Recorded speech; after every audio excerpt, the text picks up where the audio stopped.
কোটি টাকা হীরা খুঁজতে গিয়ে 1 টাকার মোমবাতিরও দরকার পড়ে। সুতরাং আপনি যাকে ছোট করে দেখবেন সেও একজন মানুষ, আপনিও একজন মানুষ। মানুষকে ছোট করে দেখার আগে 10 বার ভাবে চিন্তে নেবেন যে আমি যাকে ছোট করছি সেও মানুষ, আমিও মানুষ।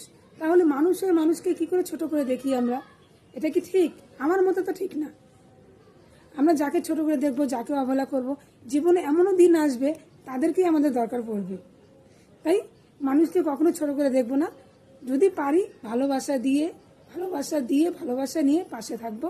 কাউকে কখনো ছোট করে দেখবো না। মানুষ সবাই সমান, কেউ কখনো ছোট হয় না। যেরকম কোনো কাজেও ছোট হয় না, সেরকম মানুষও কখনো ছোট হয় না। ছোট বড় বলে কোনো কিছু হয় না, সবাই সমান। যদি ভালোবাসতে পারো তবে সবাই সবার কাছে সমান থাকবে। ঠিক বললাম তো বন্ধুরা?